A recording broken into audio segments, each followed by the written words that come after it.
Ooh.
Hey there, YouTube.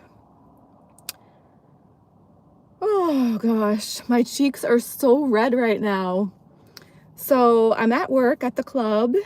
I just came back outside to my car to try to do this video before I resume. I did go on stage. I've been on stage once so far, but it's actually pretty warm in there right now. It's funny because I feel like it's usually pretty cold in there, but you just never know. It's one of those things that's not consistent, you know? So temperature wise, I never really know. I mean, I'm used to figuring it's usually going to be cold in there, but then when it's not, it's like a shock for my system. And then my apartment is so cold, you know, lately, that my body is just like expecting it to be cold always now. So then when it's not, I'm just like, oh my gosh. But regardless, I still wanted to wear the lion's mane, even though this is going to add warmth, obviously, too. I just felt like wearing it today. So yeah, last Tuesday before November. So last Tuesday of October for this year. I did work until close last night. Last night was so slow. I mean, just painfully slow. So slow. But oh my gosh, I don't know. I really want to have more time to do these videos.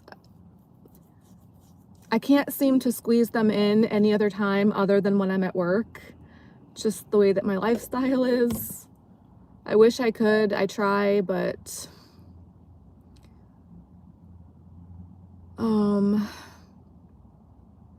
I thought that I might actually have a topic for this video today, which was going to be like self-esteem as a stripper, because I just feel like such utter complete shit lately and after tonight, but just in general, like, you know, overall being a dancer has, for me, it's made my self-esteem issues worse, basically. Not that I had great self-esteem going into it to begin with, which is probably another reason why dancing might not have been a smart thing for me to do. So I should have known that, and I should have like thought about that more probably before I started doing this job, but it's one of those things where I really didn't feel like I had an option at the time. Like, I couldn't really think of any other options, you know, for myself, unfortunately. So, but if I'm being honest, it just gets worse and worse for me with this, like just worse and worse.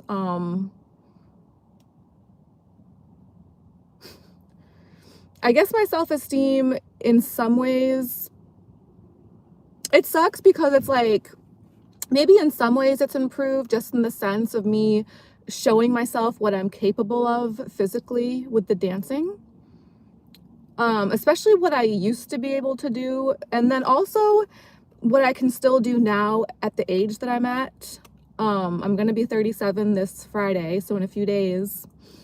So based on my age and based on my history and the things that my body has been through and the things that I continue to struggle with, none of which is diagnosed, but there's such a long laundry kind of list of stuff that I think that I probably have, physical, mental, just so many things that I struggle with. So between that and my age and just, yeah, all the things that I've been through, for me to be able to do what I'm still able to do on stage in there, and just to be able to do the job at all, like in any regards, even though I suck at it, like, even though I suck at it in the sense of making money or trying to and failing to, just what I can do on stage, and just the fact that I keep coming in here to try and putting up with the other aspects of doing this job just so I can go on stage pretty much and still be able to do that and do the stuff that I do up there. With that, I think it's helped my self-esteem, but it does also suck because, you know, I also just realize like how much, so much stuff seems to be working against me. Not just in the sense of like what I struggle with regardless, but also the way that things work here, you know, like just the pole being slippery and the smoke machine that they use that I'm allergic to, and just the list goes on and on and on and on and on. You know, like back in the day before the economy died, you know, when there used to actually be people that came in and I made at least something, I was giving it all away to the DJs that used to work here. You know, it's just like, so it's like, yeah, I'm like, okay, I'm able to do some stuff. That's kind of like, damn, like, I can't believe I just did that.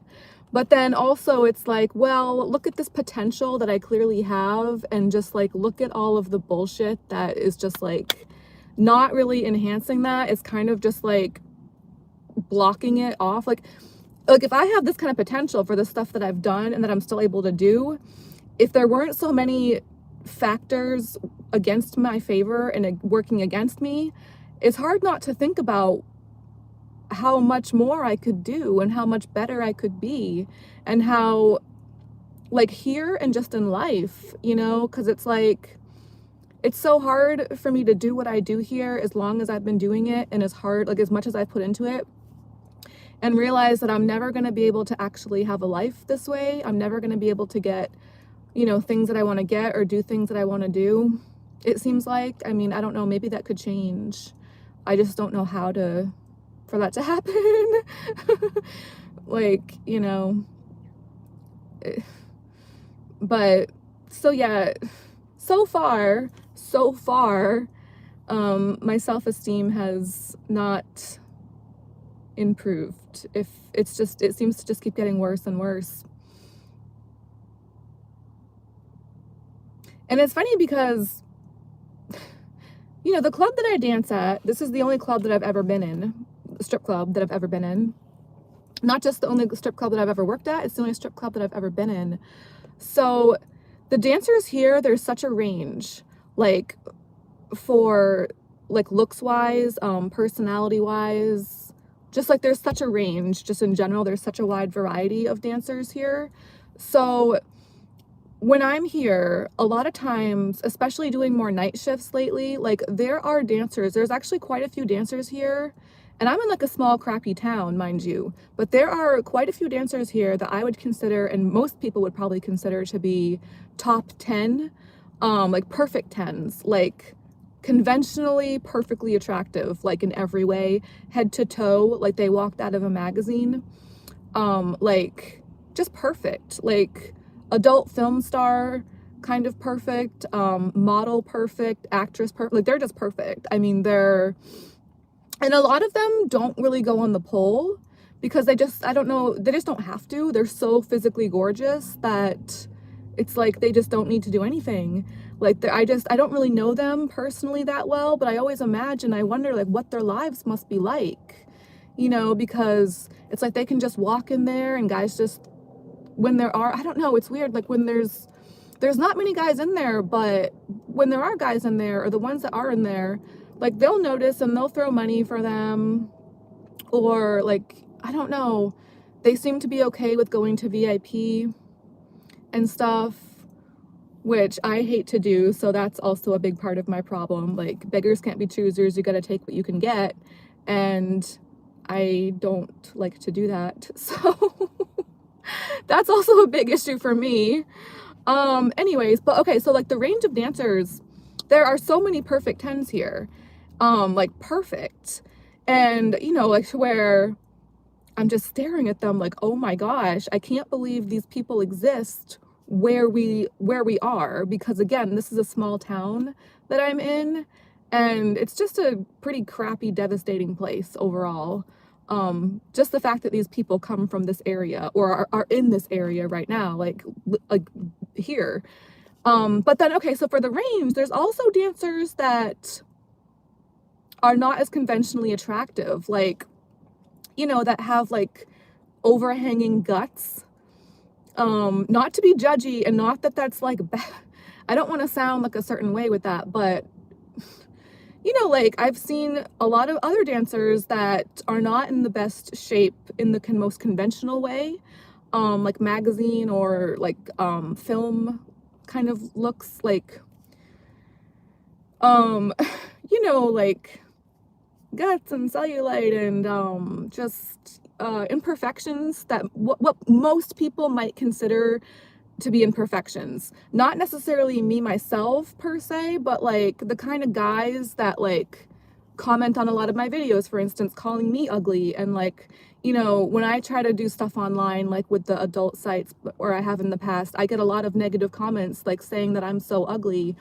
And I don't disagree with that. Like, obviously, like I said, my self-esteem is not good, and never really has been. But um like, so there's a lot of kind of guys that I've encountered like that, just being in the adult industry, you know, like being a dancer and doing stuff online.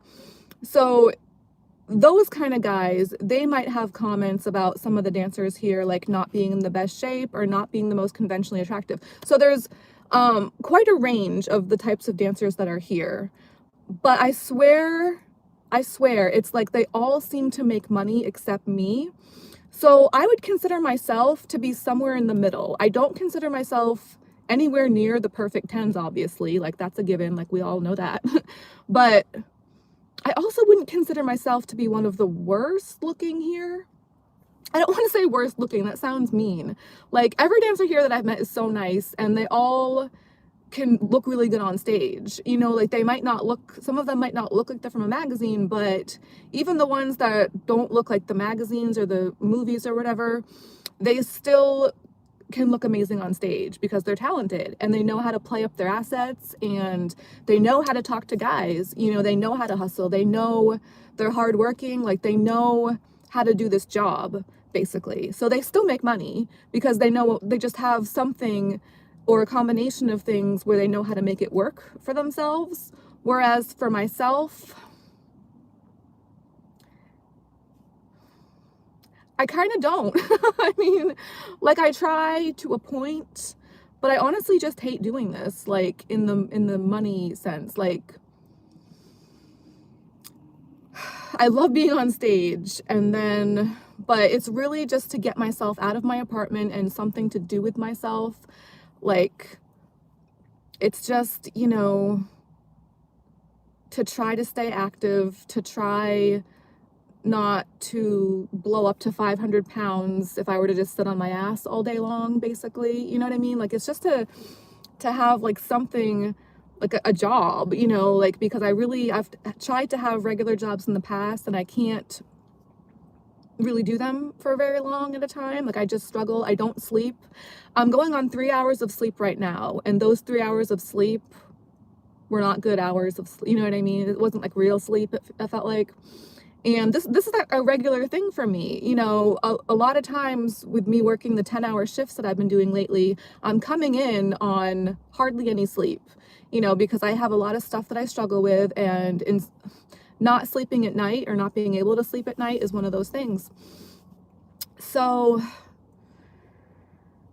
yeah, I mean, I feel like this job for me, especially the way that I am able to do it, I'm not really able to do it very well, but in the way that I've been able to kind of make it work for myself, you know, like having it be like a sport for me and just like something to do with myself, to be active and just get out and do something, you know, with my day or my night or whatever it might be. I feel like it's really good for my ADHD and like my struggles with my weight. Well, in a sense, I mean, definitely not always, definitely not right now. But like over the summer, for instance, over the summer, I was actually happy with my body this past summer, which I hardly ever am happy with my body or the way that I look. But this past summer, I was like, I felt like I was fit. I was regularly going to the gym and jogging at a speed of about six or more. A lot of times it was actually more than 6 miles per hour. I was doing that for 99 minutes straight. So I was getting like 9-10 miles. I was doing half marathons. I really didn't have much. I have a lot of cellulite right now, you know, because I'm kind of bottom heavy, my body type. And the lights that they have here, a lot of the lights that they do, especially the red lights in the club, will enhance cellulite like you would never imagine. It looks worse in a lot of those lights than it would look in any other kind of lighting you could think of. Like, there are literally lights here. It's like they're specially designed to make people look, or people like with cellulite like me, look so much. It just brings out the cellulite. Like, I don't know why they do that in there. I can only think of one reason. That's to make us feel like shit about ourselves. But I mean, that's just the most logical explanation that comes to my mind. And they mostly do those lights for day shift too, you know, so that's nice. But pretty much every other manager except for one, my favorite, who's going to be leaving soon, almost every other manager seems to like to use the worst lights possible, like the red lights, to make me like just not look, just so I notice every single flaw in my body that much more. You know what I mean? So that doesn't help with things for me.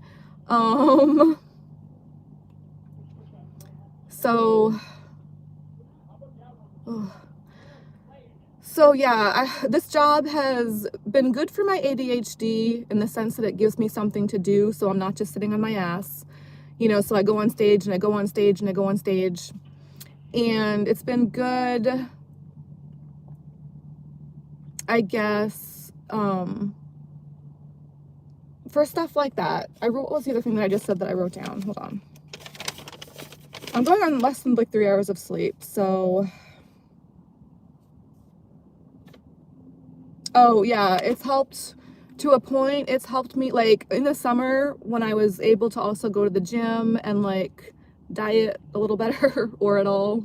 I haven't been dieting for a while now, so but over the summer I was like happy with my body. So the dancing was a big part of that. So I feel like when I am able to combine my diet with this form of exercise, I can feel, there have been times, especially this past summer, and it's pretty much always in the summer, never the winter, where I've actually been happy, finally satisfied for the most part with how I look, with my body and stuff. My face is like a lost cause, like I'm never gonna be happy with that, but with my body, I was actually happy with it this past summer.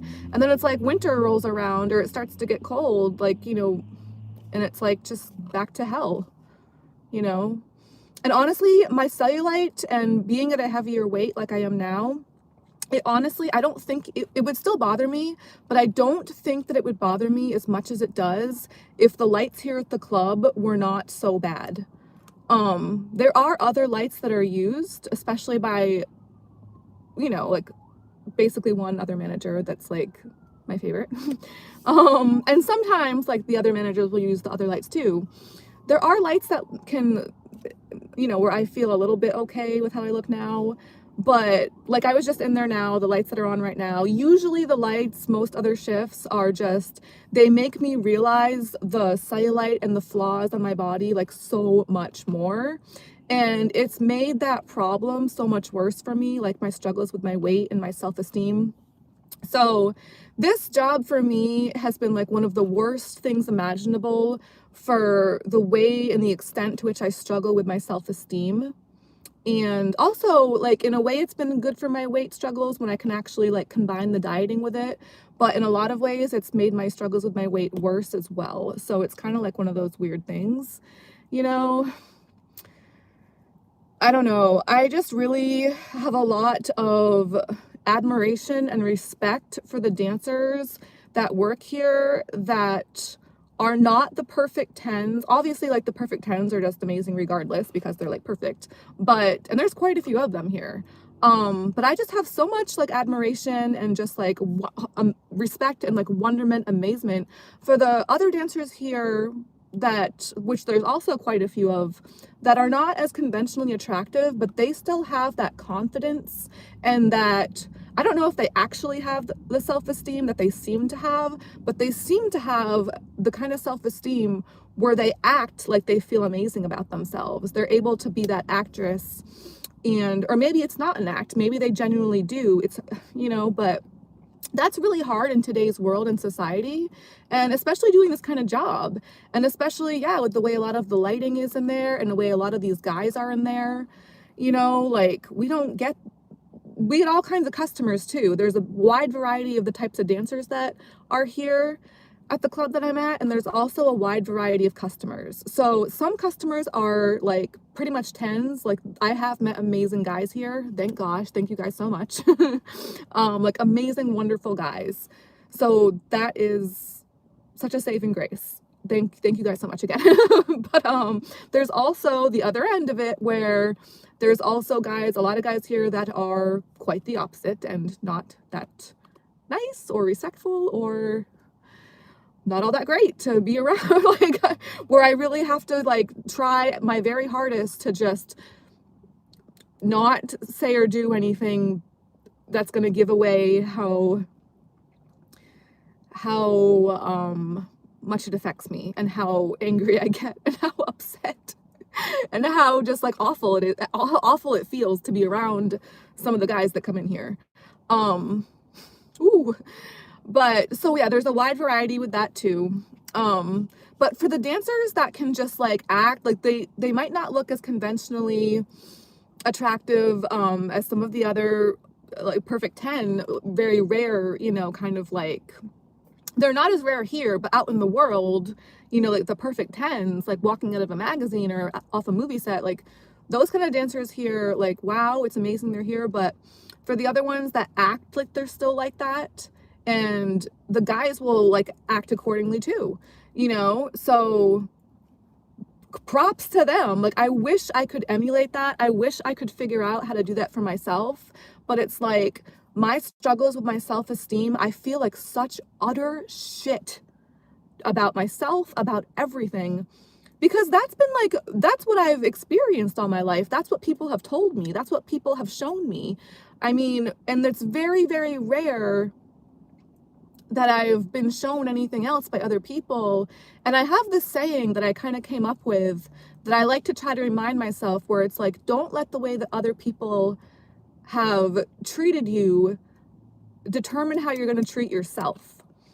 So I try to live by that. I try to follow my own advice with that, but it's like, no matter what I do, I still feel like shit, such utter shit about myself. And almost every shift that I do here just adds to that and adds to that and adds to that and adds to that. And it's like, whatever little money I make is not for me.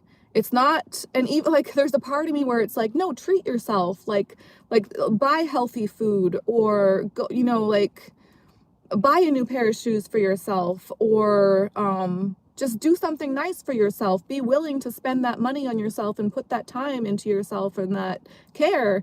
But it's like, I just don't feel like I deserve it because I don't make hardly any money here. And it's like the things that I would probably have to do in order to make that happen, I don't want to do them, or I don't even know what they are half the time. Like some people might think it's obvious, but I don't know. I see other dancers that don't seem to have to go that extra mile, or they just seem to, I don't know how to, I don't want to be sexually active. Like, I'll just say that. I don't want to have like a side boyfriend or sugar daddy or whatever you want to call it. I don't want to have to get married and have to rely on a husband like that. Like some people do. I don't know. I don't want to, I have sexual trauma. I don't enjoy sexual things. So I don't want to have to go down that route of things. I have tried to talk more to guys here.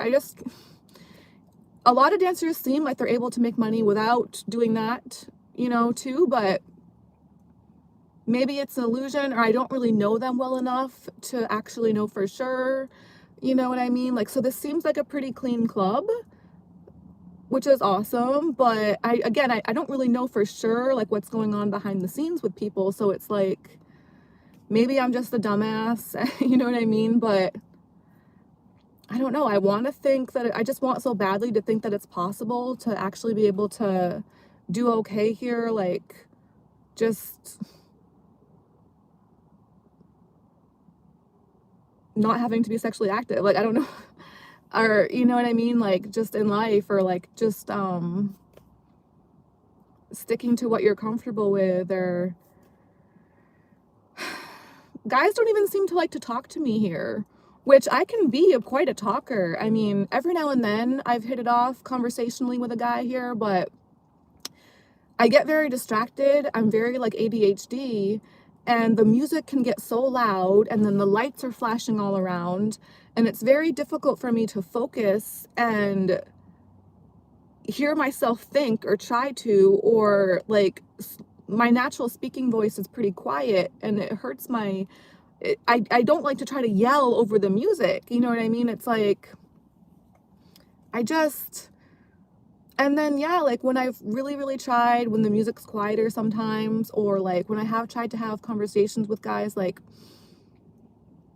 this just doesn't seem like the right kind of environment for me personally to really bring out my conversational skills, like, which I want to think that sometimes I do have conversational skills. I want to think, because I know I have had conversations with people here, but it's like they just never really seem to get anywhere, or they don't seem to be like good enough to get guys to come back to see me like they do for other dancers. You know, I don't know. It's just one of those things, I guess. But like, I really do try, like, when I can force myself and get myself to really try. Like, obviously sometimes I try more than others, but there have been a lot of times where I really do try to like conversate with guys and like just be more of an actress and act more like I can actually stand to do this. So like, and you know, I have done VIP rooms in the past, so like I've even, like, after my VIP rooms, like, I'll try to tell the guy, like, if you want to hang out more, like, you don't have to just rush off and leave. Like, if you want to hang out more at the club downstairs, you know, like, we can do that, and you know, we can go sit down at a table and hang out more and talk, or maybe do some back rubs. I'm like really big on back rubs. So like that kind of thing, you know, because like I don't want them to feel like, okay, now that, like, after, you know, if we've done a private room and they're like, okay, now the fun's over, I gotta leave. Like, no, like, stick around, hang out, like, you know. Or sometimes I'll even be like, oh, have you seen that other dancer? Like, another dancer that I like, that I think is like really nice and cute or whatever. Sometimes I'm like, oh, you should go talk to her too. Like, she's really friendly. Like, I've talked to her. Like, I really like her. And, you know, in the past, like, I've seen them do another room with a dancer that I mentioned after a room with me. So, you know, like, I really do try, but it just doesn't really seem to get me very far. Like, just in, you know, I've just been doing this so long, and it's like, it's just really difficult to be like, wow, this actually, you know, I'm not actually able to make a career out of this. I'm not actually able to make money. Like, it's embarrassing. But also, like, it's not, I tried also to remind myself, like, as far as the self-esteem, we make our own schedule here at this club, and like it's just so slow lately, and there's so many dancers that work here. So the ratio, like there'll be so many dancers on a shift usually. We do make our own schedule, so sometimes there won't be as many dancers, but more often than not there will be tons of other dancers on at any given time, even during the day. Whereas for the customers, there's not many at all. So if you do the math, if you know the ratios with that, and then I always seem to get the worst timing where it's like, if there are finally a few guys that come into the club, like it's usually when I've just been on stage and I'm getting off stage, and then they're calling the next dancer on. Like, you know, just last night, and this happens all the time, I was on stage for 3 songs. We usually do 3 song sets.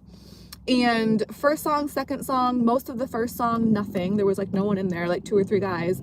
Finally, towards the very end of my third/last song for that set, one of the guys comes up and starts to, you know, tip me a few dollars.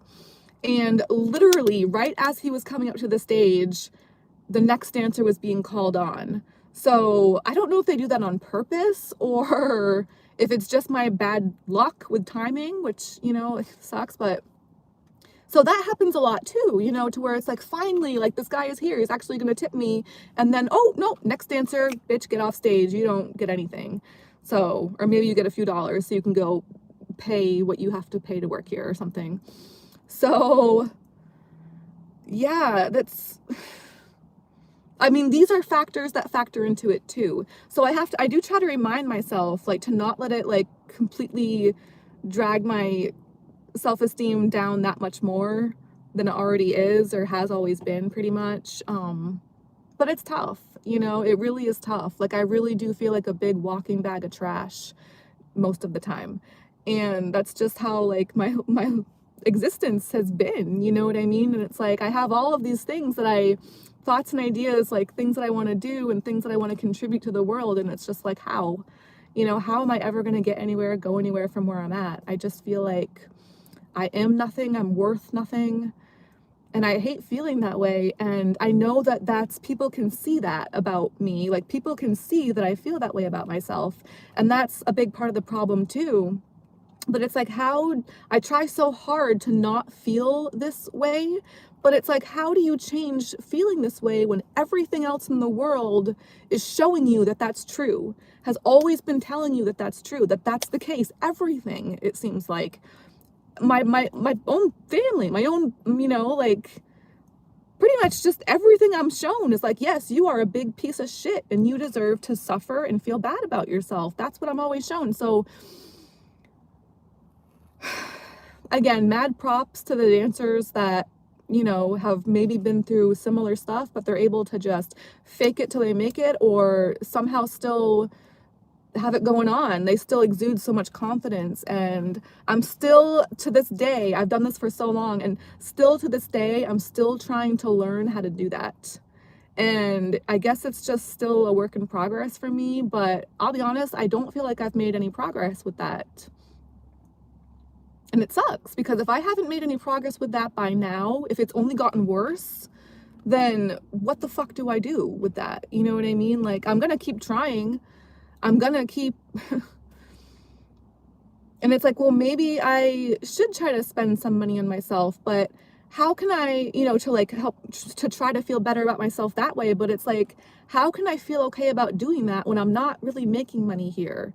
And if I were to try to push my boundaries and maybe try to make more money by doing more that I'm comfortable with, I'm already doing more that I'm comfortable with, just getting naked in there and just to do this at all, just to step foot in that front door.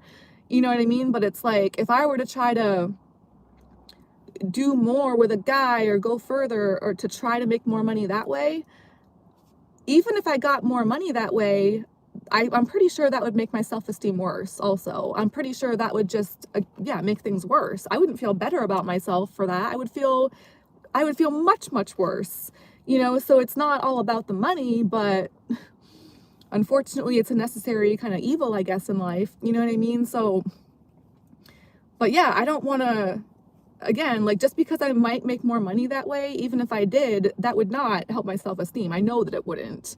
And I still wouldn't want to spend that money on myself. It would still have, every single dollar has a place that it has to go. It has to go towards rent or food or bills, the necessities, you know? So it's like, I'm really not even able to make that. I'm pretty much living off my savings and have been for quite a while. You know, that somebody, an old person, gifted me before they died when I was doing a caregiving job. If they hadn't done that, I don't know where I'd be right now. I don't know what I'd do, and it would be a lot worse, but that's for sure. But, you know, even with that being the case, even with them having done that for me, like, it's still very difficult to make it last, you know what I mean? To try to make it last as much as I can. And yeah, like, I just never feel okay about spending money on anything because it just goes so fast. And I know that it's not coming in the way that it would need to be for me to not be going in the negative, you know what I mean? For it to not just be slowly dwindling away. It's like, what am I going to do then? You know what I mean? But one day at a time, I guess. I don't know. Okay. So yeah. So my last video, I was talking about how, you know, every dollar counts basically, which, you know, I'm lucky if I can make any in there. But towards, not last night, but the night before that, there were a few spare dollars that had gotten stuck in this ledge above the stage, which is pretty high up. And I can't reach that because I'm pretty short. So in order to try to maybe reach those dollars, I would have to stand on a bar stool at the very end of the night after we're like closing up. So like there's no more customers, like we're closed. But right before I would leave, after we close, I would have to get a bar stool from the bar and stand on it in my heels. Okay?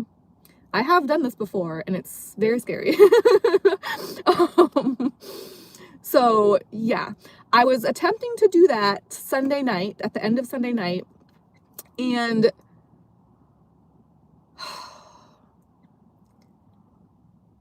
anytime I can get through a shift without injuring myself is amazing. That's difficult. I actually injured my wrist. This was at the end of a 10-hour shift.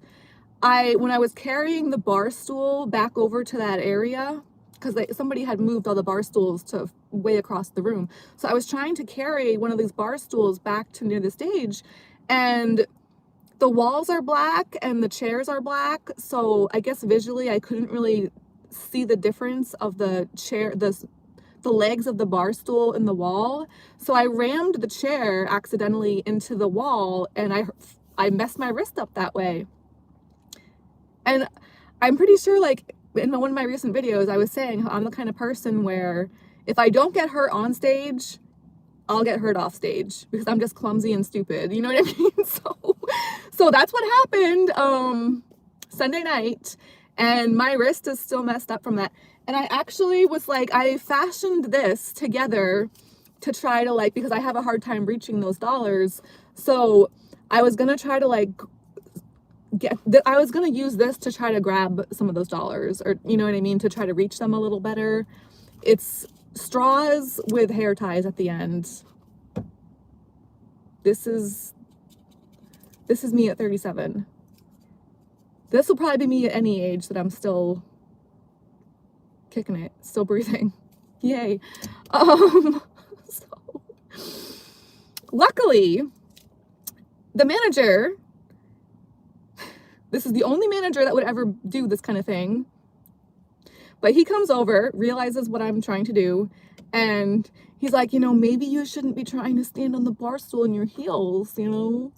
So I was like, yeah, I can't reach the dollars. So he climbs up there. He gets all $3 in like 2 seconds. You know, shout out and thanks to him, because I had already hurt my wrist with the chair, with the bar stool. And if he hadn't come over to lend a helping hand, then I would have been trying to stand on the bar stool in my heels with this freaking thing. And I probably would have gotten hurt again, in other way, I probably would have fallen like on the, I don't know, but I can picture this in my head and it's not pretty. So that was nice of him to do that. He'd done that before and he did it then, and just, you know, but it was $3 up there. You know what I mean? And it's like, how many other people would do it? You know what I mean? Just, I'll pick up pennies off the floor if I can find them, like anywhere. I'm always looking. I'm always keeping an eye out for stuff. It's like, damn, this is really how it is for me, huh? Like this is really how I am. Really? I apologize to myself. You know what I mean? Like my birthday's this Friday, and I don't know if I'm allowed to say this, but if I could have any wish in the world, it would be that I was never born. I don't want to die. You know what I mean? It's like too rare to live. What's that saying where it's like too weird to live, too rare to die? I'm pretty sure that's from a movie, NBK, Natural Born Killers. I love that movie. Too weird to live, too rare to die. I'm pretty sure that's how it goes. So I don't want to like die necessarily. Like I'm, you know, that's no fun. I don't want to, that sucks. But yeah, at the same time, like I don't think, if only my mom or my biological dad could have found somebody else to not, their combination, those two people combining to create this fucking mess. I just don't think, I think that was a mistake. I don't think that should have happened the way that it did. If one of them could have found somebody else to mate with, and I just wonder about like what other kind of combinations, like maybe it could have gone a little better, you know what I mean? But this is what we're stuck with for now, unfortunately. Thanks to them.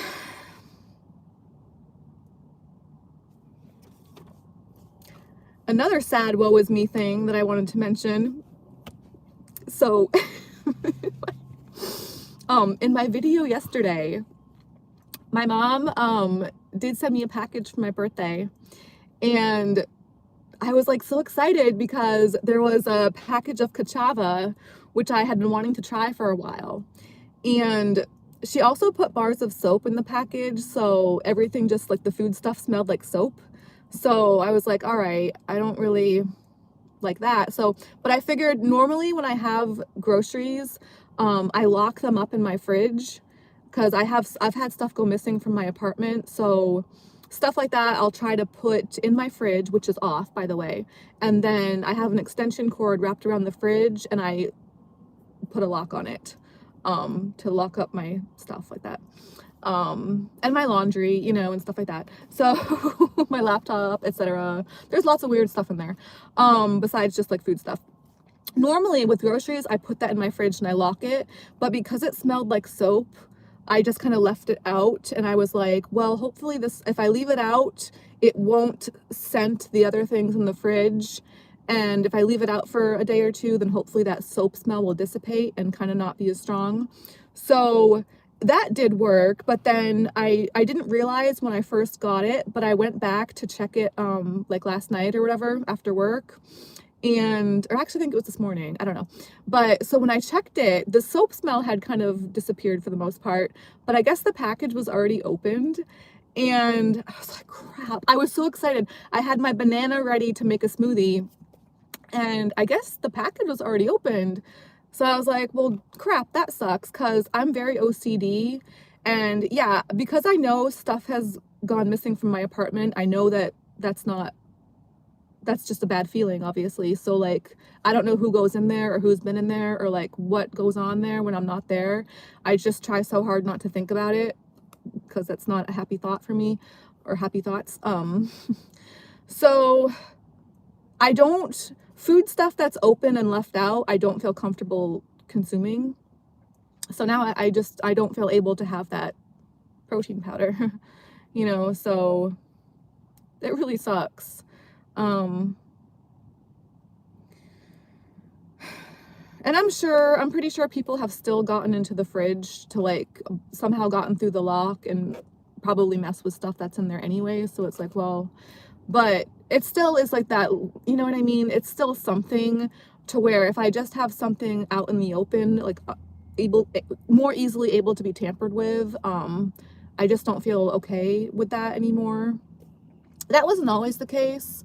But then when I really started to notice stuff, like weird stuff there, it just messed with my head so much that now I just don't feel comfortable like leaving stuff out. So now I'm like, okay, I gotta freaking gift this protein powder, this stuff. I'm not gonna have it. I just don't feel comfortable having it. So I'm gonna have to give it to somebody. Or I was thinking like, well, if I did ever maybe like want to try to sublet my apartment to another dancer, like I have like all this other stuff on the counters that was already opened like from years ago that I just like don't feel comfortable having anymore.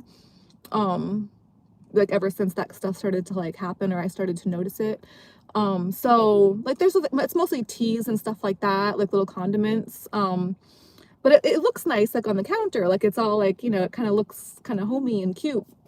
So I was like, well, maybe I'll just like keep this cachava powder on hand as like a selling point to where I could like put it like next to other stuff on the counter for like more of an incentive for another dancer to like want to take over this place and not sell it to her. But like if I did ever want to just like say fuck it and just move, like just get out of here and just go down to somewhere warmer at some point, which I'm getting closer to. I mean, if my car wasn't such a piece of crap, if I ever maybe decided to get a new car or something, maybe I would do that. I don't know. But a lot of stuff like this I do think about because I'm just like, damn, I hate the winter so much. And I do feel like such utter shit here at the club. You know, it's like, I love it, but it doesn't seem to love me back very much. You know what I mean?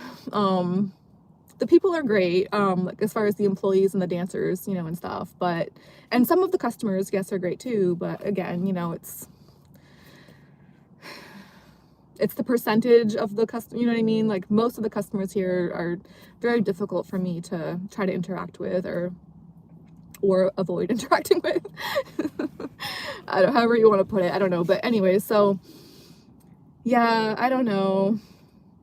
I just don't know what to do with that freaking cachava powder now. I'm like, well, I don't want to, you know, my apartment is very me and whatever, you know, I wouldn't want to have to just give it away to somebody, you know what I mean? Or I'll probably try to stay there as long as I can, keep riding the wheels off, so to speak, but I don't know. And then there's a part of me that's like, well, I could just bring it into the club and just like put it near the coffee machine for other people here at the club to have. Or we have like a locker in one of the dressing rooms here where dancers put stuff that they don't like want or need anymore, kind of thing. So I'm like, well, maybe I could just bring it into the club for other people here, or maybe I should try to keep it on hand just in case to have like more of like a selling point for my apartment, like as if I would ever be able to do that anyway. I don't know. It's just like weird thoughts but I'm just so bummed because I was so excited to have that cachava powder. I've been wanting to try it for so long. And there were sample, like individually wrapped packages of, there was like one of the, there was like 3 different flavors for like the individually wrapped packets. So I did try those. And they're really good. So I know I really like the cachava powder. So I was like so excited to have a smoothie earlier and I was like, oh crap. Anyways, the last year for my birthday, my mom sent me a Bible. So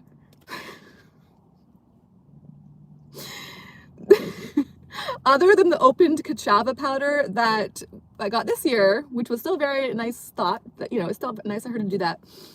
Other than that open cachava powder this year, there were 2 cans of tuna and 2 bars of soap.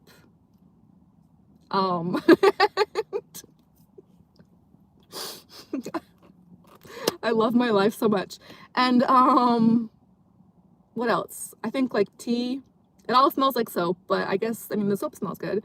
So I do love soap. I love soap. I mean, being a stripper, I love soap more than I ever thought more than I ever imagined a person could love soap. I do love soap a lot. So that was nice of her. So, it's definitely, I mean, to me, it's still better than a Bible. You know what I mean? Like, nothing against the Bible or anything, but, yeah, it's still, I don't know. Anyways, so what else? Oh, God.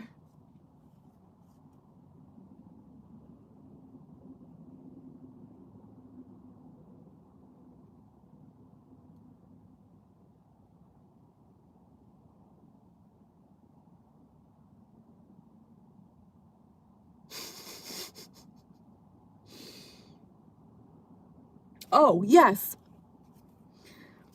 I was saying how it's not very busy here. It's so slow lately and there's not a lot of customers. One thing I forgot to mention, I guess apparently they also turn a lot of customers away at the door because of a dress code. So, as if it's not already slow enough in there. I mean, a part of me is like, do they do that on purpose because they just want certain customers here? You know what I mean? They just want like certain special guys, you know, and they're the ones that are allowed in, and then the average everyday bloke is just turned away because he's not dressed up enough. Like, are you kidding me? Like, the stuff that I see a lot of the guys in there wear, it's very, very strange to me. Not everyone goes in there dressed up, you know what I mean? But I guess they have a dress code to where, yeah, like a lot of customers just get turned away at the door and not let in because of what they're wearing. It's so slow to where in my mind, I'm like, as long as they're not on the FBI's most wanted list, freaking just let them in. You know what I mean? Like, at least just let them in and give them a chance. If they act a damn fool when they're in there, like a lot of guys do, like trying to grab dancers on stage and stuff, like that happened to me just now. Guy in there tried to rip my underwear off on stage again. I can't turn my back for a second. I was more towards the pole. Like, he had quite a reach, apparently. Like, I wasn't even more towards him. I wasn't even that close to this guy. He, like, I don't know how he was able to reach because I was more towards the center of the stage, and he somehow was like, he was pulling my panties off on the stage. I was like, how does this happen to me all the time? Like, so if a guy does something like that, okay, yeah, this is just my opinion, but in my opinion, that's the time where it's like, maybe they shouldn't be allowed in here right now. Whereas if they're not dressed up enough, like, at least just give them a chance to get in there. If they're going to pay to come in and they're not dressed up, whatever, let them come in, give them a chance. If they do something like that, then maybe that's the time to not have them in there anymore. Just a thought. No, this is just my opinion, you know, but that all means nothing, obviously. Oh, another thing. So I was saying in my last video how I guess Monday nights are pizza nights now. And because Monday Night Football, so every single fucking Monday night, they're going to be getting pizza, which is great for everyone else here that's able to eat pizza. I myself do not feel well when I eat stuff like that. You know, I'm going upside down in the pole, and I've already been struggling with my weight most of my entire life. So yeah, I get off stage. So they had pizza last night as well. I don't know why they would have pizza Sunday and Monday. I guess it was going to be like a Monday night thing. But last week it was Sunday and Monday, and this week apparently too it's Sunday and Monday. And we're not just talking like one pizza box, I'm talking like stacks of pizza boxes. So I mean, it's a nice gesture. It's nice that they do that. Like, I don't want to complain about everything, but I'm just like, from my own personal experience here, like, I do think it's really nice. Like, don't get me wrong, but just for me and the stuff that I struggle with, I still do day shifts sometimes, but not that long ago, I was doing day shifts like almost every single day, on stage almost the entire time for the exercise. Like, yeah, me working here is mostly for the exercise. So it's like, I just try so hard to get fit, to be fit, to, you know, for fitness here, to try to be good enough, you know, in somebody's eyes out there, to be worth more than just $1 bill that I have to go, you know what I mean? So it's like, I try so hard, you know, and that's why I go on stage as much as I do. And it just doesn't seem to matter. I'll never be good enough to actually be worth, like, you know, really making enough money to do anything here. So it's like, and I was fit this past summer. I mean, I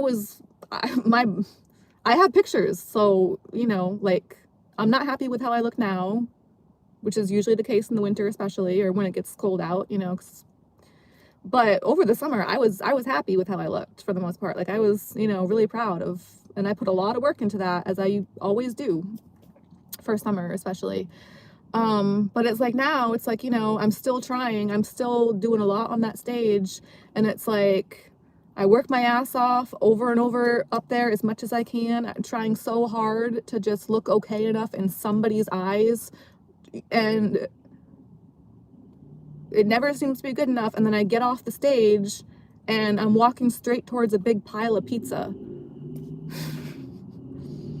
It's right there. Like, you walk off the stage and that's dead center straight ahead is a big pile of pizza boxes. So it's like, yay, pizza. Who doesn't like pizza? Anybody that doesn't like pizza is a freaking weirdo, let's be honest. But from a health standpoint, and for me struggling so much with my self-esteem and body image and that kind of thing, yeah, it's a little frustrating. And obviously I am hungry, you know, but like, you know, I go upside down in the pole a lot. So, you know, I usually try to do more of my meal times before work and after work, but not so much at work because, yeah, again, I'm going upside down in the pole. So it kind of would upset my stomach to have, especially to have something like that, like heavy and greasy, you know.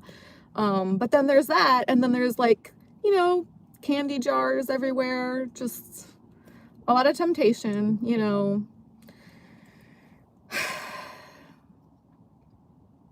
Although I will say some of the snacks in the vending machine lately have been looking a little better. There's a few like kind of healthier options in the vending machine lately, so that's something. Not that I've indulged with that yet either, but the candies are nice. I mean, because they're like the little ones, so it's kind of like, I like to have those with my coffee sometimes, or like always. Not always, but anytime that I have them, like that's my reason for waking up and getting up for the day, is like my coffee and my little chocolate candies. So anyways. What else?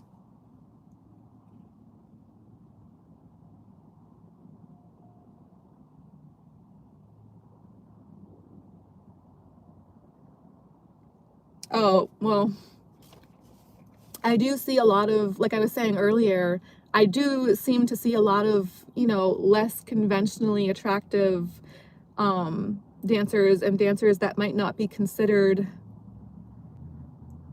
by some people to be as fit as some of the more standard. I see dancers of all different looks making money, except for me, it seems, a lot of times, basically. And it's like, but for me, it's like, you know, like this dancer can have like rolls in a gut and make money. Cellulite or whatever is, you know, not considered conventionally as attractive to some people. I'm trying so hard to be politically correct for YouTube. Please just like, but it's like as best but it's like they can make money fine, it seems, and it's no problem. But for me, it's like, if I can't make money at my fittest, because this past summer I was pretty much at my fittest, I felt like that was like the most fit that I had felt for quite a while, and I still wasn't making money then. And I was talking to guys, like I wasn't sucking up to them like as much as maybe some people, or like, I also wasn't doing as many night shifts though, so maybe that's part of it. Back then I was still doing mostly day shifts. I was kind of just about to, you know, because I was more tired too with that, because I was dieting more. So, you know, it's like a catch-22. In order for me to do more night shifts and stuff, I've had to go to the gym less, and I think that's part of the reason I've, you know, been gaining weight, because I have a little more energy now to stay later and do more night shifts. But it really hasn't helped with my money at all, you know, because back then it was like, okay, so I actually felt fit. But it's like, if I'm not able to make money at my fittest, then how can I, and I'm still not making money now at this shape and size doing the night shifts, then it's really scary for me to think about if I were to, gain more weight, how would I ever, how, if I'm not making money now or then when I was like smaller and at my fittest, then how could I ever think to gain weight and then expect to ever make even $1 that way? Just because other dancers are able to do it, like, it's just like I can't seem to make money no matter what. I don't know, like, people just don't like me here. Like, a lot of the employees are very nice to me. I love them so much. And the other dancers too, but like every now and then there'll be some customers that are also pretty nice and great, but for the most part, I'm definitely just not a fan favorite here. Like, I just, most of the guys here just do not seem to like me, or they're just not into me, and even the ones that are, it's like if they start to come up to me, it's like the timing is just so bad to where, okay, we have 2 seconds to interact and then the next dancer is called on stage. Or the timing just like, you know what I mean? There's so many dancers here that it's like, even if a guy might be interested in me, if I turn my back for 1 second, or if I get called to stage at that time, or if the timing doesn't work out just right, there's 50 other dancers that will get to that guy, so it's like the timing just has to really work out for there to even be the smallest chance for me to get in, to be able to do anything like that here. So it's like, it's been tough.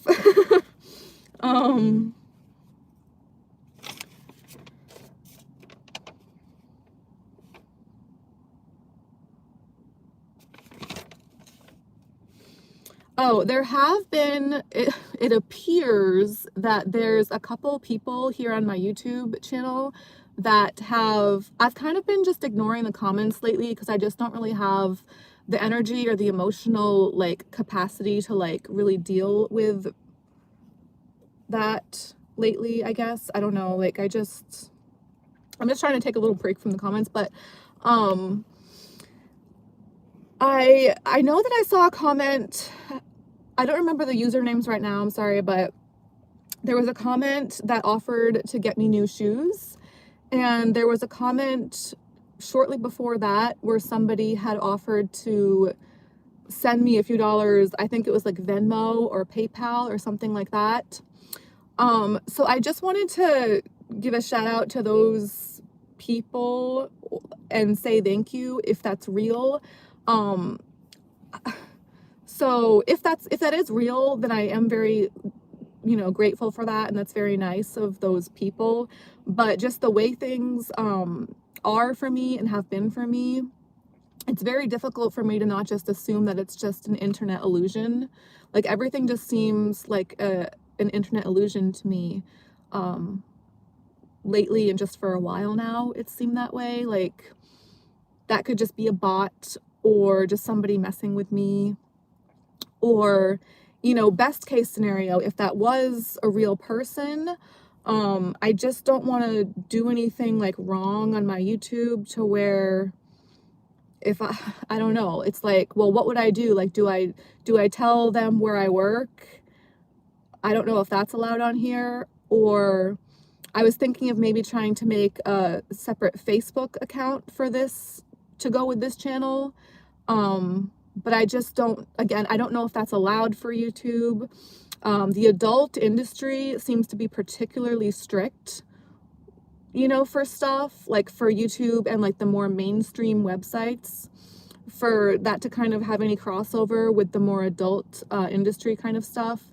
That seems to be a very strict area, and I just don't want to do anything that might potentially put my YouTube channel at risk. Like, I feel like it's already very risky for me, like doing the kind of videos that I do, talking about the stuff that I try to talk about, being in the adult industry, like, it all just feels very risky, and I'm always scared to like say too much or say the wrong thing or like show too much or do the wrong thing, like, so this is just always like a worry that I have. And I would be very heartbroken if anything were to happen to my YouTube channel, like, I just feel like anything that I might try to do along those lines, I just don't know exactly what the rules are, and I've tried to do some research for it, but just again, the way that things are for me, I just feel like I'm kind of blocked off from the world basically, and from the industry to like have any chance of having anything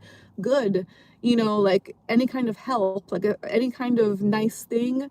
Like if anything or anyone were to try to help or do something nice in any way, I just feel like that's not allowed from me. It's like, oh nope, she's, you know, like she's about to get something good, we better block that shit right off. You know, her only option is to be in the strip club dangling upside down from a 15-foot pole, about to probably fall off and break her neck.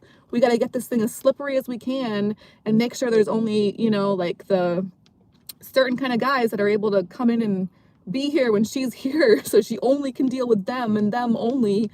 And this is probably, hopefully, mostly in my head, but this job has messed with me in levels and ways that I just could never put into words exactly. Like, my soul is destroyed for sure. It already was going into it. It's not destroyed because I feel like I'm such a dirty, horrible person for getting naked in front of people. It's destroyed because just of the nature of the world. It's not even just the club, just the way that things are. Like with COVID, you know, like the club was closed for a while. I got a regular job as a caregiver. Other than the one person that left me some money before they died, almost every other client that I had doing that job, and the way that my schedule was with my boss, it felt very messed up. I had a lot of weird things happen with that job to where it felt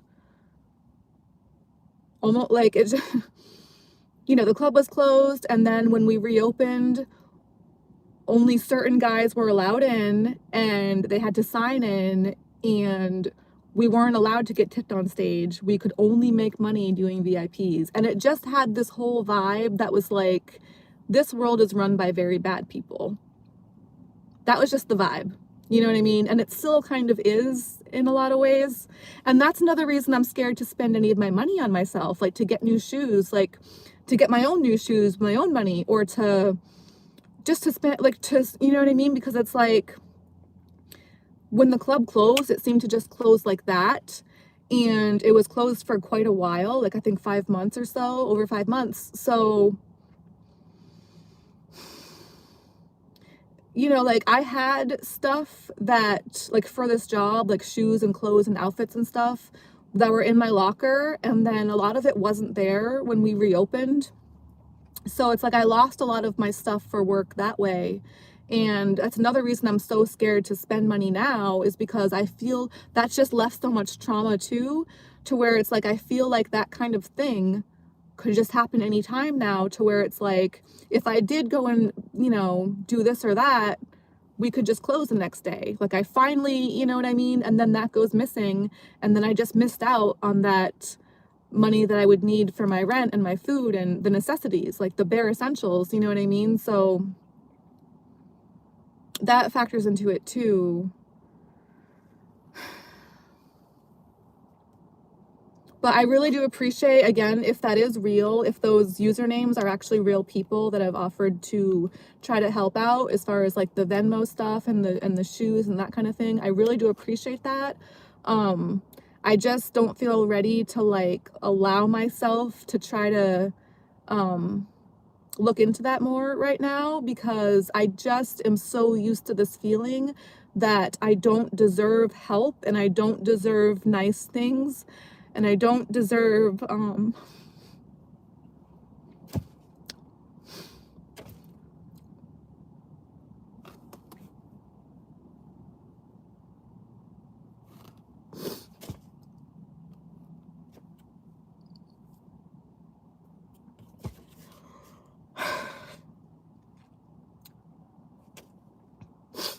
I have just been bred and groomed by the world, it seems like, by just everything around me, to really hammer it in that I only deserve to fucking suffer, that I don't deserve to do well or have success or fucking make money or do anything that's actually gonna be positive or happy or feel good or have something nice happen. It's like, I just feel like that's not allowed. This is just like the constant fucking thing. So, yeah. Immediately when I see a comment like that actually seems positive and nice and helpful, potentially, I'm like, well, that's gotta be a bot. That's gotta just be somebody messing with me. That's gotta be a bait and a switch, like everything else. You know what I mean? That's gotta be like just a danger. Like it's an illusion, or it's a trap, or it's something to get me in trouble. You know, like this person is trying to just get me in trouble on my YouTube. Like, it's just so difficult for me to try to believe that it could be a positive thing that's actually genuinely trying to be positive and helpful.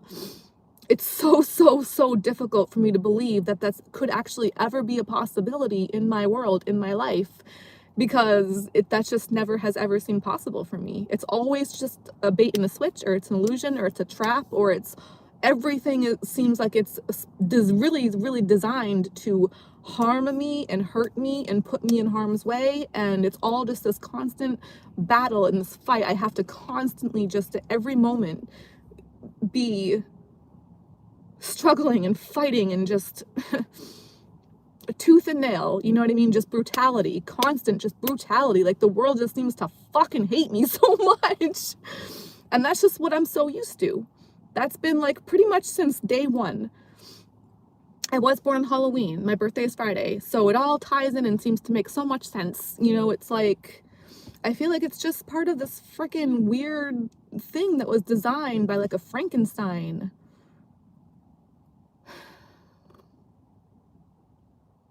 Anyway, I do, if that could be real, like real people, I don't know. It's like, if that was the small chance that maybe, I do appreciate it. I just don't feel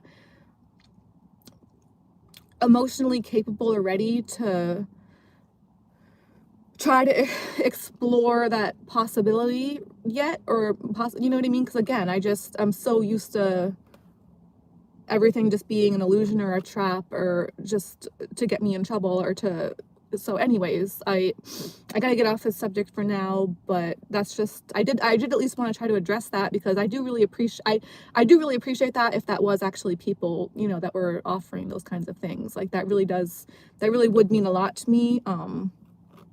But again, I gotta get on to, I'm at like over 70 minutes, so gosh.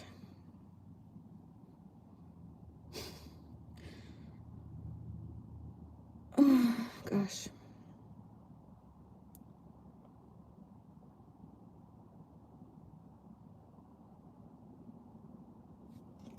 It's getting pretty chilly in here. My cheeks aren't as red though. My cheeks were so red when I first came out here. Oh my gosh. Oh, my hands are freezing. Oh yeah, and kind of along those lines, like with me just kind of like not trusting the internet, especially, I mean, I don't trust anything, but like with the internet, you know, like,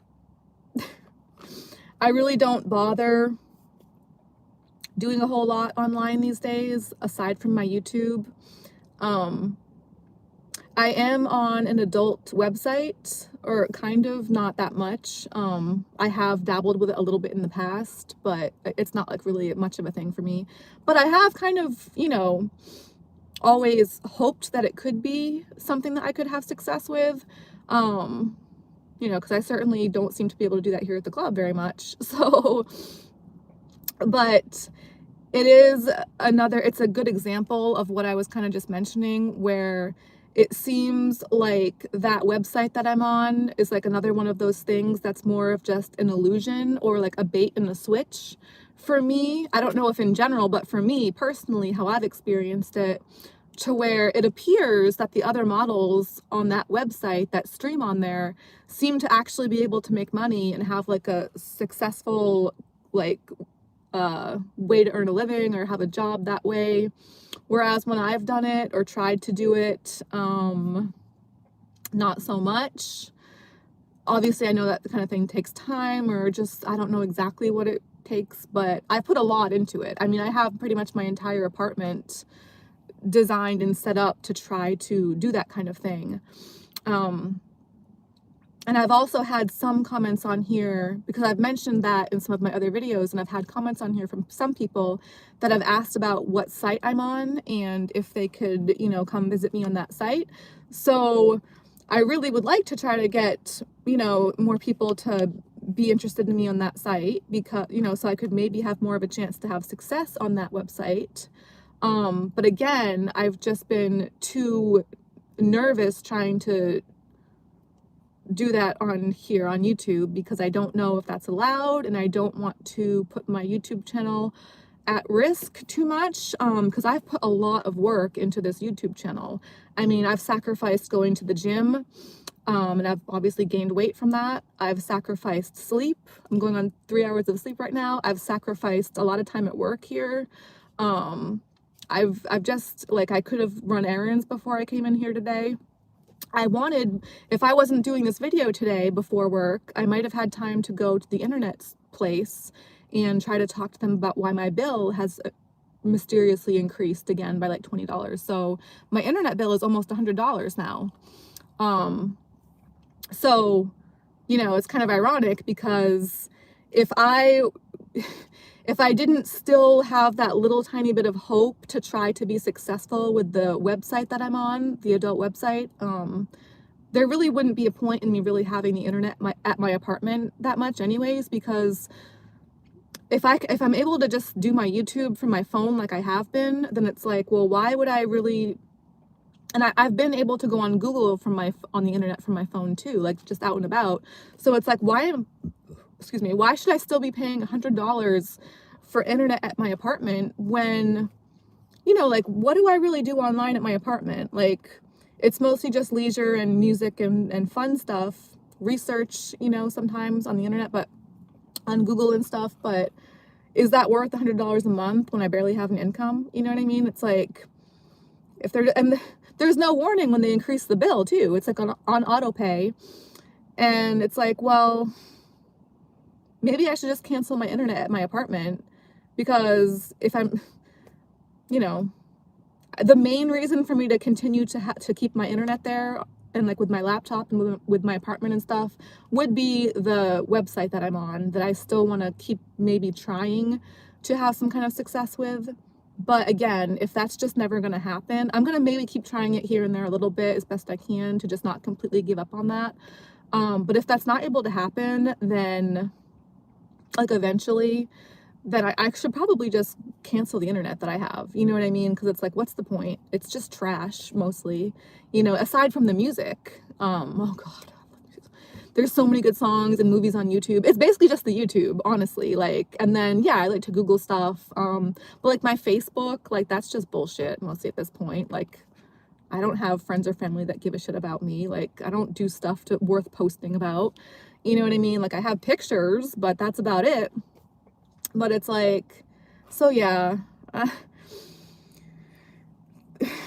But, you know, this YouTube channel does mean a lot to me. So it's like, on the one hand, I would want to try to help, you know, direct people that are interested to be able to find me on that adult site, so that I could maybe have more of a chance of being successful on that site that I'm on. But then at the same time, that would be putting this YouTube channel at a risk, which this YouTube channel is one of the only kind of positive things that I seem to have going lately. You know, so it's like, what do I do there? You know, do I want to take that kind of risk for the adult site and then risk my YouTube? Or, you know, if I'm not going to eventually, if I just give up on that site that I'm on, then yeah, maybe I should just not have the internet anymore. But yeah, I wanted to go try to talk to the internet people about the bill today, but I made the sacrifice not doing that to come, you know, to work, to try to be able to get here on time, and then to do this YouTube video before it got dark and stuff. So this YouTube really does mean a lot to me, to where it's like, I don't know, I'm just scared to risk anything, you know, like with that. Man, It's all a lot of stuff that I'm trying to work out, you know what I mean, as best I can. I just don't have a fucking clue, if I'm being honest. I don't know what to do. So I'm just gonna keep trying and trying. That's all part of the fun of it, really, you know. What else is life about but to just keep fucking trying? Just keep on trying to figure it the fuck out. Yep. Oh, so yeah. You know, like, it's kind of funny to me when some people, like, I do hear some people saying that they, like, have just straight up deleted their social media. They're like, oh, you know what, like for whatever reason for them, the social media was just so stressful for them that they just, like, straight up deleted it all. Like, you know, you hear people say that sometimes where it's like, oh, I deleted all my social media. And for me personally, I'm not a deleteful, I don't like to delete things. I'm not the kind of person to, most of the time, I do not like to delete stuff. If I put the work into something, I want it to stay. Even if it sucks, even if it's not to my liking exactly, even if there's stuff obviously I'd want to change about it. It's not my best work, it's not to my satisfaction. Regardless, like with my YouTube, for instance, there's always stuff that I'm not happy about with the stuff that I do on here and, like, everywhere online and elsewhere. But if I put the work into something and I was able to get it up and posted, I want it to fucking stay up. You know what I mean? Like, I don't want to just delete it. So for me, I kind of feel like to just, like, fully delete social media, like, I'm not going to be all dramatic about it like that. You know what I mean? Like, I don't want to be all dramatic. You know, how me be dramatic? Of course not. Of course not. But for me, like, my kind of way with that is, like, I kind of have just kind of given up on social media, if that makes sense. I'm not going to delete it and be all dramatic about it, but yeah, like, I don't really go on my Facebook anymore. I'm going to keep it up because I have a lot of pictures on there, and I do have, you know, like, contacts and people that I am friends with, you know. None of my family's on Facebook. My family's very small, but literally none of my family that I'm aware of is on Facebook. Like, nobody. It's really weird. But my Facebook does mean a lot to me, mostly just because of all the pictures that I have on there. But yeah, like, I don't really go on there to post anymore. I hardly ever post on Facebook, and I haven't for years, really. Not much at all anyway. It's just not really a thing that I really do much at all anymore. So kind of like with social media and just with the internet in general, I pretty much have just basically just given up on it. You know, like, I'm still gonna leave it up. You know, I'm still gonna, like, maybe, like, go on it every now and then, but as far as me having, like, any hopes for, like, it ever really going anywhere positive, like, you know what I mean? Like, I'm still gonna try to do my YouTube as best I can, and with the adult site that I'm on, I'm still gonna try to stay on there and maybe still log on from time to time and, like, kind of cling on to that little bit of hope that something positive might ever happen from it. But for the most part, I've kind of just given up, like, deep, like, on everything, basically. You know, like, it's really hard for me not to. Obviously, I haven't fully given up. I'm never gonna fully give up, but basically, like, I know inside, like, my soul has just kind of given up on the possibility that anything could ever really get better. You know, it's just the constant fear of things getting worse. You know what I mean? But the hope for anything getting better, I have pretty much just given up on that. Like, not fully. I'm never going to fully give up on it. But basically, yeah. It's like 99.9. It's up there for how much I've given up. You know what I mean? And I fight it every single day. I fight it every second. Like, I really do. And I'm never going to give up that fight, at least not willingly or consciously. Like, I'm going to, if there's that 0.001%, I'm gonna fucking cling on to that 0.001%. You know, but, you know, it really does suck, that bait and switch kind of feeling for that website that I'm on. You know, to make it look like this possibility for a model on that website to actually be able to, like, be successful and make money, because if I could actually make decent money on that website, like so many other models seem to be able to, damn, like maybe I could actually travel. Maybe I actually could. Because like right now, I complain a lot about where I am and the weather in the winter. You know, like the winter just gets me so bad every single, like just over and over, just my entire existence. Like I've just every single, oh, you know what I mean? It's just relentless brutality of just suffering. But so I do complain about it a lot, you know, because it's one of the worst things to ever exist, in my opinion. Always will be, always, you know, just beyond belief, beyond words, just excruciatingly, there's just no words, you know, it just goes on and on and on. But it literally goes on and on and on. But it's like, you know, I don't feel able to travel anywhere else for a multitude of reasons, which I've touched on a lot in other videos. You know, like I don't have an income. Every little cent and dollar, you know, that would cost a lot of money, obviously. Like my car is not reliable. Nothing really is reliable for me. I don't trust myself, and, you know, financial stuff, the lack of knowledge and know-how, and I don't have contacts or family anywhere else in the country or in the world. I don't even have anyone here where I am. You know, it's just like, this is it for me, and it has been for a while, it seems. But like if I could ever have success on that website and actually for once in my life have a real steady, reliable source of income, or like anything even close to that, just anything really, you know, like substantial anyways, then damn, maybe I could actually travel someday if that were to ever be able to happen and be a possibility. You know, and it's like, then maybe I would really, you know, okay, warmer weather, here I come, finally.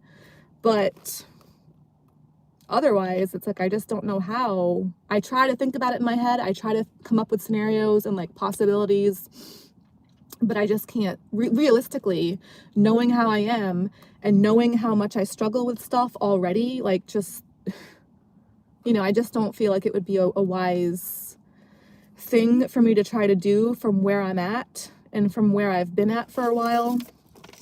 But my favorite manager is moving to down south pretty soon, next spring, and I've been trying to figure out like what I'm gonna do, because part of me thinks that maybe I'm like in love with this person. I don't really know though, because I don't trust myself. I don't know what like love is or what it should be, or like I don't know exactly what my feelings are with that. I just don't trust myself enough to know or figure it out. But my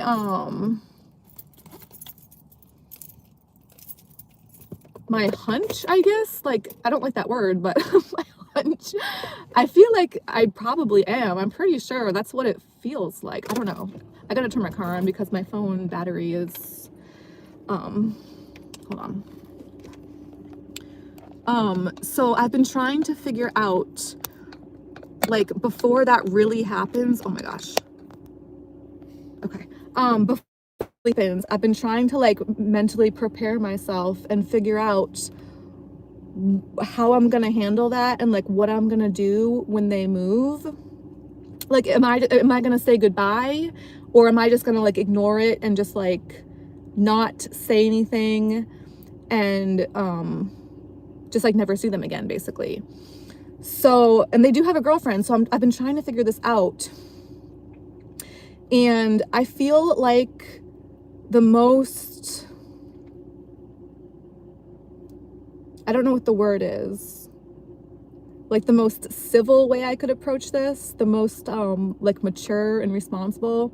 I don't want to like make them uncomfortable, or the only thing I can come up with in my head lately is, I guess maybe I do have their number in my phone.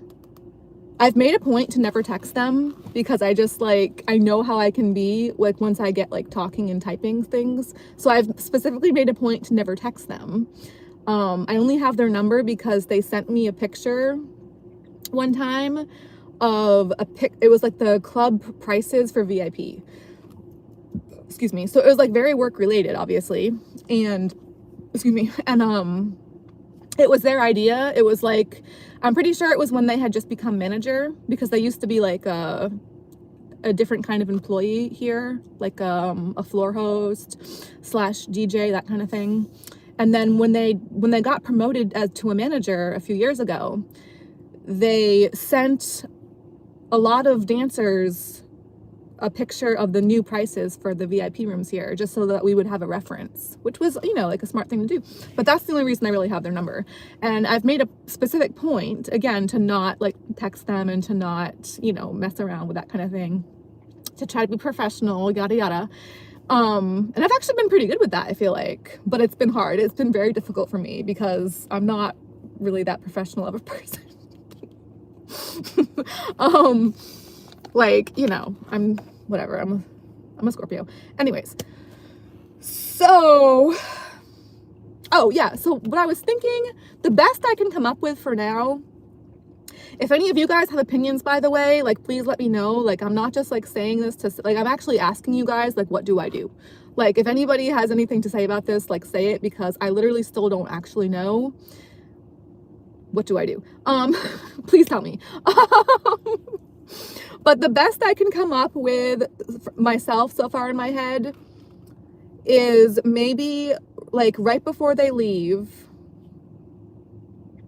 I could just send them a short, as short as I can manage to have it be, text message, just to my appreciation, just to like try to voice, not voice, but like to say my appreciation, to tell them how much I appreciate, you know, like how they've been here at the club, and, you know, how nice they've been and how helpful, and how much I enjoyed working with them.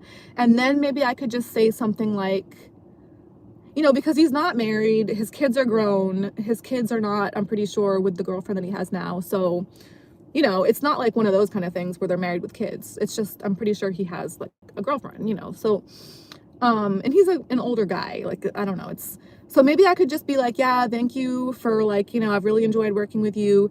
If in the future, you know, things don't work out with your girlfriend, PS, by the way, I think I, like, love you so much. So that's the best I can come up with, honestly, like, because then it's like, okay, I'm pretty sure how it would play out after that is he would not respond, understandably, okay, like a normal person. He would just go on with his life, with his girlfriend, and move to wherever they're moving to. Nice warm weather, and I wouldn't have to, I don't want to say I wouldn't have to see him after that, because I would always be wanting to, but, you know, like, as far as the embarrassment factor, like, I wouldn't have to worry about how to, you know what I mean? Like, I wouldn't have to worry about seeing them after me doing that, basically, and like being all embarrassed about it. So, you know, I just keep working here and just kind of try to forget about it and probably never see them again. It's like how it usually goes with, not with the confessing the love part, but like just with not seeing anybody ever again. That's usually what happens. People leave, people move, and then you just never see them again. So that's how I'm assuming it would probably play out if I were to do that. So at least then, like, I'm not really putting pressure on him. I'm not like, and obviously I don't want to do that now because he's not leaving until next spring. So, you know, like, if I were to do that now, it's like, I don't want to like try, you know, like, they're leaving, I accept that, you know what I mean? And I don't blame them. Like, I think about it all the time too, like warmer weather. So yeah, it's not like I'm putting any pressure, you know, or like trying to mess with their relationship. It's just like a simple, like, I wish you the best. I loved working with you, but I also actually think I love you too. And if things don't work out with your girlfriend, then I just thought I'd let you know that I love you so much. So anyways, that's like the best I can come up with. Other than that, I just don't know. And I don't even know if I'm going to do that. I just like, it just makes me so sad to think about like not saying anything. But if I were to try to say goodbye to this guy in person, I would probably cry. Or I'm not gonna, I can't say goodbye to them in person, I don't think, because, but like, then I'm like, you know, I'd kind of want to give them a hug, but I can't do that. So I I can't. I'm not that kind of person. Like, I'm just so, like, you know. So yeah, I just don't think I'm going to be able to say goodbye to them in person. But then there's a part of me where it's like, you know, I'm dreading this so much, just like trying to figure out how to handle the situation, that I'm like, what if this is like part of my whole like thinking about moving to a warmer place to get out of this fucking winter situation, you know, that's like getting closer and closer every day. Like, what if I were to just go down there now? Like, that's like another maybe for me to like go down to like the warmer climate. And then, because I do know where they're moving, like I know like the city that they've said. So, and it's somewhere I've definitely never been and probably would not be able to hack it at all. But, you know, I do have a little bit of savings set aside, and I don't know. But it's like, I just think it would be kind of funny if, you know, I did go down there before, like way before, not way before, but before they did. And then, you know, at some point, if we were to run into each other down there, it's like, oh, fancy seeing you here. But that's just kind of me being silly, you know, because I've never run into them like out and about here where we are, which is a pretty small town. So it's like, what are the odds that I would run into them like in a big city like that, you know?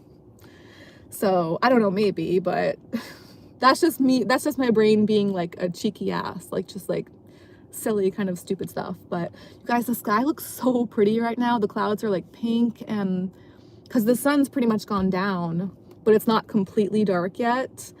And the sky is so pink and pretty. It's like the pink and blue, like the light pinks and blues, like kind of like cotton candy clouds almost. That's a body spray that I have, I'm pretty sure, by Bath and Body Works. Or is it Bath and Body Works? No, it's I think it's actually from Walmart. Anyways, Body Fantasies, I think is what the brand is.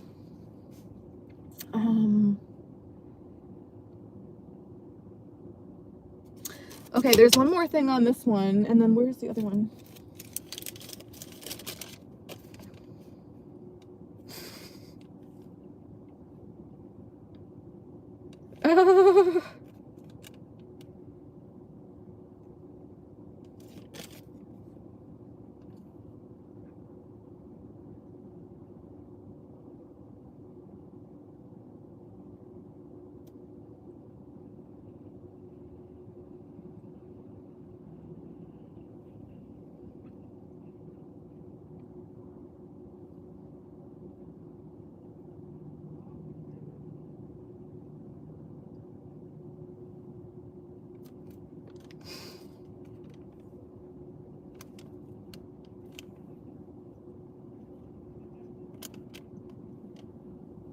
I still haven't watched back the last 5 videos that I did. It might even be 6 now.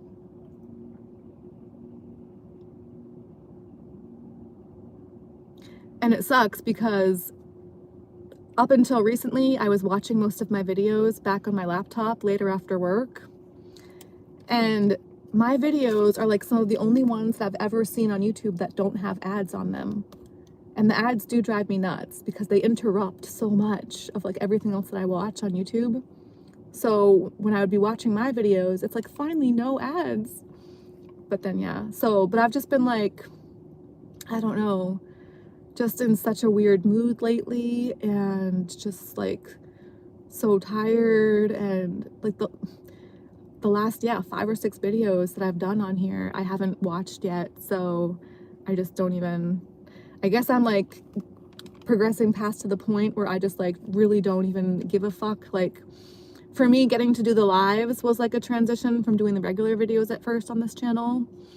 And then I think I've gotten more used to doing the live versions now, to where now it's like I'm going to the next point where it's like, I'm not even gonna bother watching these back anymore. Whatever I say and do on here, whatever, like, it's done, it's on there, and enjoy, or don't, whatever. But I really don't give a fuck.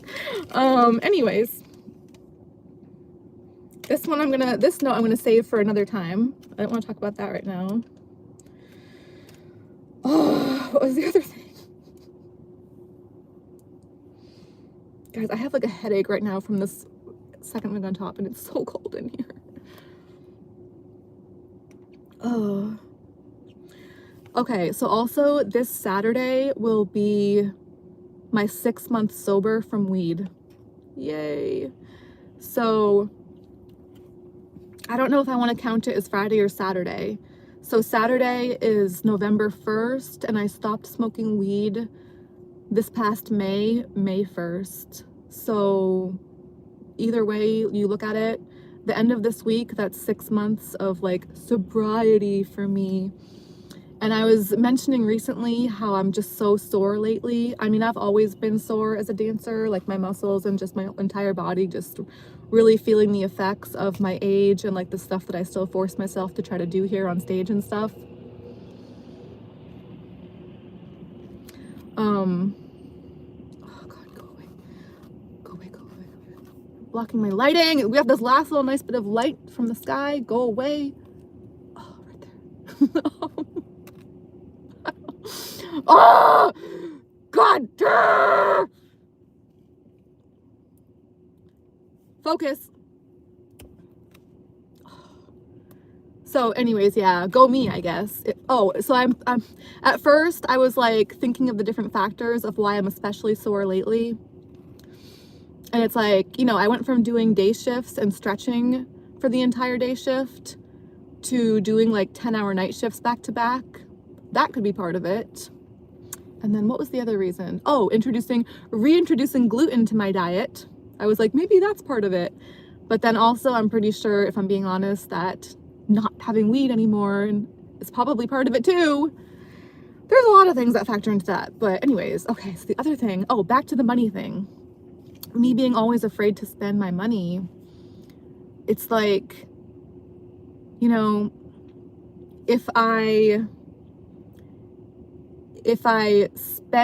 did spend it and I continued to live for a while, then I would feel foolish because then I have less to live on. Whereas if I were to continue to try to save as much as I can and spend as little as possible, then what if something were to happen to me and then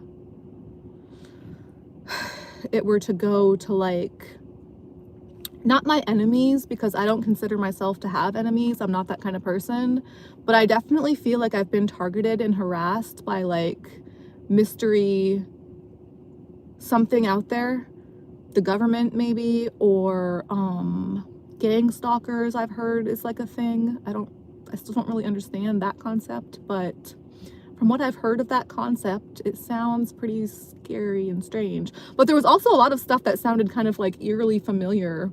I feel like I've just been messed with my entire life. And especially since being in the adult industry, particularly, which I have been for a while, you know, so it's like, I don't know who these people or what this stuff messing with me would be exactly. And I really don't want to know very much, but, it's like, yeah, if something were to happen to me and I were to just like die, like all this, whatever I've tried to hold on to and not have spent might just go to them. You know what I mean? I'm sure they'd be on it. And then it's like, really, do I want that to happen? So it's like, that's on my brain a lot too. Like, you know, I want to at least try to have some quality of life, like maybe actually put the heat on in my apartment, which I haven't for the past 3 years. This will be my 4th winter. If I don't put the heat on this year, it'll be my 4th winter without having the heat on. And where I am, it's one of the top coldest states in the US. Is what they say. That's what it says online on Google. So I don't know, but it's very cold. You know, it's like that kind of thing. Like getting new shoes, you know, it's like the shoes that I'm dancing in now and have been for a while are falling apart, held together with tape, that kind of thing, on their very last legs, basically. So, you know, and it's like a lot of the food that I eat is not the healthiest because it's a lot of times like the cheaper stuff that I can find, like the cheapest version of, you know, or like the free junk food you can find, like the free candy that I can find here at work. You know, like just a lot of stuff, the cheaper stuff a lot of times is, you know, not that healthy. So it's like Do I want to try to improve the quality of my life and allow myself to spend that little bit extra for healthier food, new shoes, have the heat on? It's like, okay, well, if I continue to stay alive for a while after that, then I have less to live on and less of a backup, you know, to where, like, if a COVID happened again, or if the club closed again for whatever reason, or anything could happen. And I'm so eternally traumatized from 2020, the COVID back in 2020, with everything being closed, the banks being closed, everything, you know what I mean? Just like all of the stuff that came with that and went with that. And how awful it was for me having the job that I got, you know, working with old people then, and I had female bosses. And even then, with the female bosses, they were scheduling me the weirdest hours with the weirdest people that were saying and doing things that still made me very uncomfortable, almost worse than how I felt here at the club.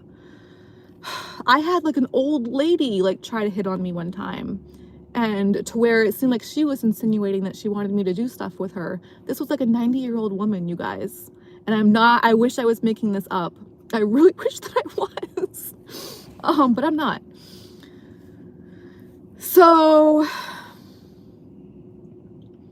yeah, it's like, I did think about it. Oh my God. I would be lying if I said that I didn't. I definitely thought about it, but I did not. Anyways, I'm not gonna go there right now. That's another video for another time. So it's like, yeah, okay, quality of life. It's like, I feel foolish if I do spend anything extra or more than the very bare minimum, because then if I continue to live for a while, stay alive, stay breathing, then I have less reserves, you know, because shit can just go down anytime, any place. You just never know, right? Like, shit can really hit the fan. And I obviously knew that before, but then 2020 just took that to a level that I'll never recover from. I'll never be the same after that. I'm sure a lot of people probably feel that way, but especially since then, I just don't feel okay. I feel like I have to cling on to every little thing as long as I possibly can, as much as I possibly can. Like, I just have no one and nothing to turn to, rely on. I am on my own, and I always will be, and I will never be able to trust or rely on anything, not anything. You know what I mean? Every single person, place, thing around me is a constant threat, and that is it. I try not to feel this way. I try not to think this way, but that's what's in me now forever. Like, that's how it is now, eternally for me. I'm pretty sure. I'm working on it, okay? So, yeah, okay. Whereas again, okay, so something happens and I die at some point soon, or whenever it happens, you know, something were to happen, where does what I still have, where does that go? Probably not to the people I would want it to go to. And honestly, I don't even know who I would want it to go to, because nobody's really been there for me. Nobody, I can't think of anybody that I trust or that I feel like really cares about me. You know what I mean? Like maybe it should go to my younger brother, or who never returns my text messages and never keeps in touch anymore. Or, you know, has said and done some crappy things too, but, you know, which is, everybody does, but it's just like, I know how hard I've worked and how much I've gone through and the sacrifices that I've made to still have what I have. And I can't think of a single person, place, or thing that deserves what I have besides myself.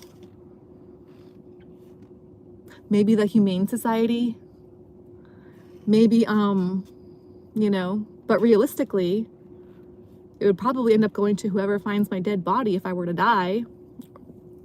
Or, you know what I mean? Or, I guess the bank or the government, whatever I would have in my bank account. So this I think about a lot too. And now it gets dark. Now it's getting dark out. Oh, what timing. Do do do do do do do do. You guys, this video is 109 minutes. It's about to be 110. What does that mean?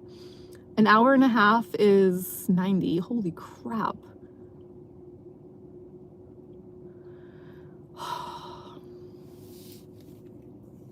Anyways, so I think I got almost everything on my little list here. My little list and my big list. So, oh yeah, and in my wallet, hold on.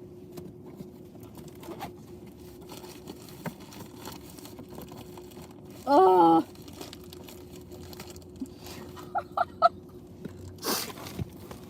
In my bag, I have my cute little pink wallet.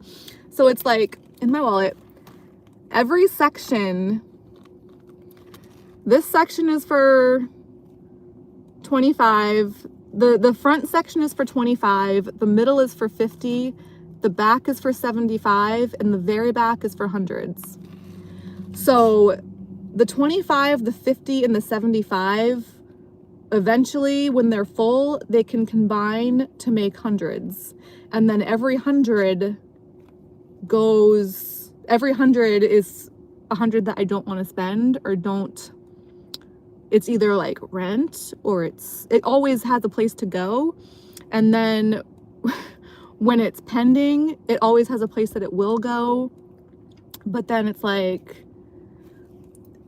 I just don't want to spend any of it. So it's like a puzzle. And especially like the 20s and the 10s and the 5s, it's like I have a certain way that I like to have them be. For the 75, I like it to be 3 20s, a 10, and a 5. For the 50s, I prefer for it to be 2 20s and a 10. Sometimes just a regular $50 bill, but when it's one bill like that, it's easier for me to not see it as well and forget that it's there and like lose it, I guess. Then in the front, for the 20s, I like to have a 20 and a 5 for the 25.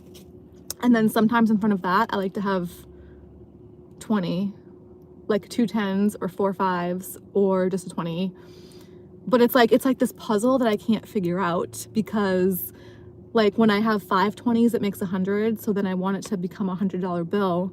But then it's this really weird puzzle, and I never seem to solve it, and I never seem to figure it out, because regardless of the combination, it always ends up becoming 100, and then it turns into a $100 bill, and that $100 bill I either have to spend or on the bare necessities, or I just don't want to spend it, and that it's hard to explain. Regardless of how this puzzle goes, it's either the bills or it's set aside for like just in case. So there's never anywhere for this puzzle to like branch out into things like splurging or indulgences, new shoes, anything but the cheapest, most bargain, for me to spend as little of this as possible. You know what I mean? Because every 100, it has to go to the rent, or it has to go to this bill, or it always has a place to go. It's always pending for something. So I'm always afraid to spend it, not wanting to spend it. But obviously, like, excuse me, down the road, eventually I'm going to spend it at some point. Or try not to, or it's just like this puzzle I can never solve. I hate money so much. It's like, what is the point of this? Like, no matter what I do, no matter how this configuration is, obviously I'm very thankful for stuff, but it's never really for me.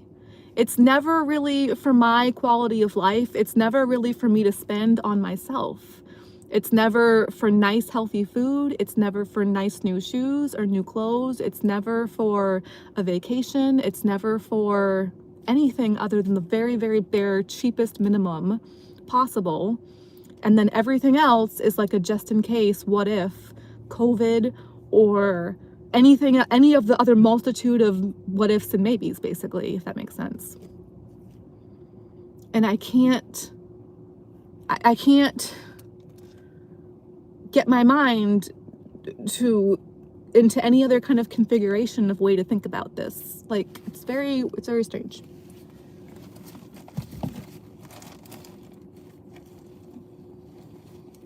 Yeah, I have issues. Oh my gosh. Obviously. Then, oh, okay. Little more example of how I am as a person. So yes, we pay to work here at the club that I'm at, besides the fee that we pay to work here, which is one thing, that's like a scale where it's like the later you get here, the more you have to pay. The earlier you get here, the less. But then besides that, we have what they call a promotional fee, which is $8. Oh, and you know what I've heard too? I've heard that 8 is the number of the government. So whatever that's supposed to mean.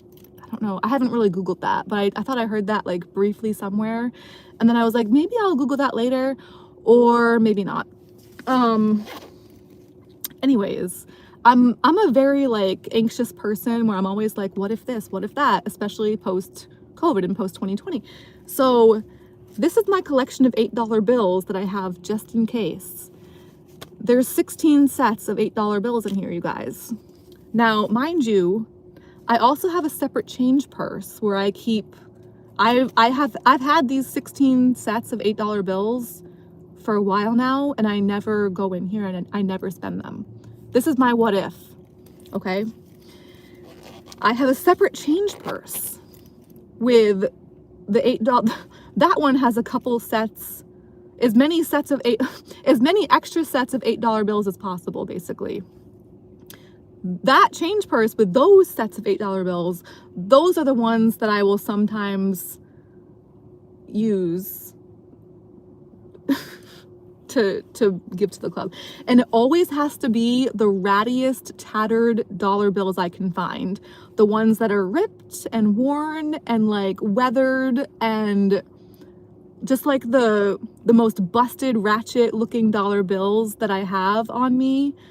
Though it's always the very most tattery ones I can find that eventually make their way to the front of the line, where those are the ones to go next to the front desk when I sign in. So it's like this weird system, you know what I mean? It's like this very, very, very strange. So I don't know why I have this if like I'm never planning on, because I just keep it in my bag. It's just this extra weight, you know, that it's like there's always has to be a new set of $8 bills to come along and go to the front desk, because like, where is this a method to the madness, or is this just madness? Because I'm pretty sure if this counts as a method to anything, it's a very messed up, strange kind of method that I don't even understand myself. All of it just stresses me out, and it's like this weird puzzle that I'm never going to be able to solve or figure out, much like my life in general, my existence. It's like, WTF. Oh my god, I'm so cold right now, you guys. I have to wrap this up and go inside. Holy crap, I have to go on stage. Oh, it's really cold in here. It says 53 degrees. So, and it's supposed to be like in the 30s tonight, I'm pretty sure. Oh my gosh. Ooh, so I'm pretty sure I got everything on the list that I have on here right now. These two lists. Let me just do one quick other look-see-do. Oh my gosh, it's just so cold. Oh gosh. Okay, so there's one other thing on this one, and I'm pretty sure I actually got everything on this one. I'm gonna double check inside, but regardless, I still have at least one other thing to mention for next time. So last week I did not work on Wednesday or Friday, you know, because I was about to get my period and yada yada, and just, I don't know, whatever the excuses are.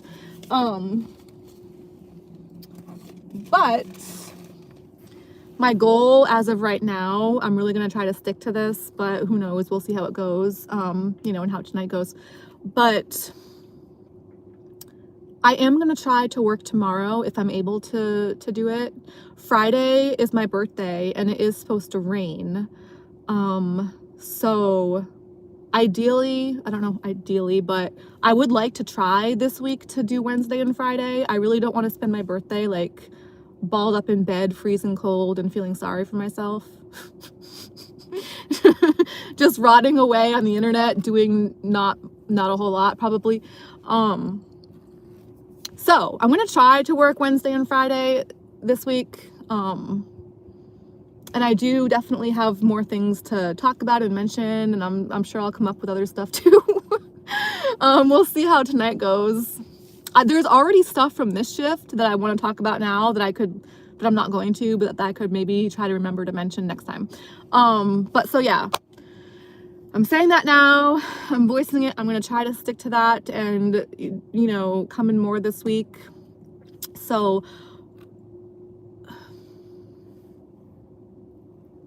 what's going on? Who is that? What are you doing? Oh my god, there's like one weird light. I don't even think it's headlights, it's like one light. Oh my god, guys, I'm freaking out right now. Who is that? What is that? Okay, oh no, it's just a regular vehicle. There's two that's headlights. Okay, it looked like just one light for a minute. I was like, what is that? It's so cold in here. Woo! Yes, I'm gonna try to get back to you guys sooner rather than later, I guess. Soon, hopefully.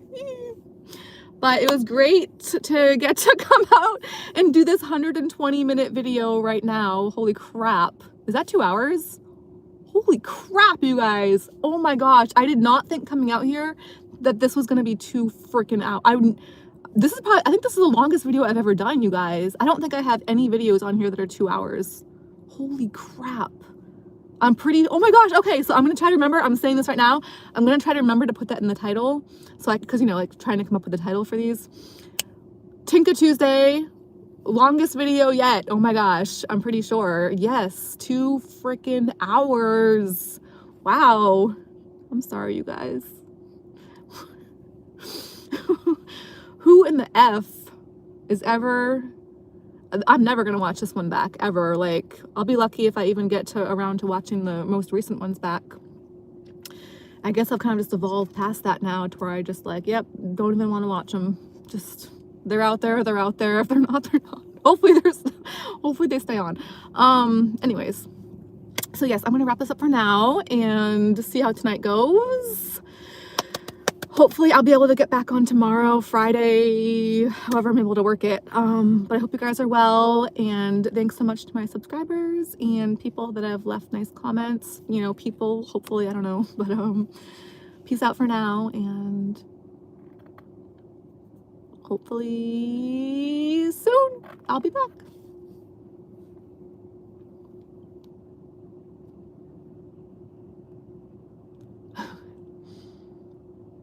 Bye for now, guys.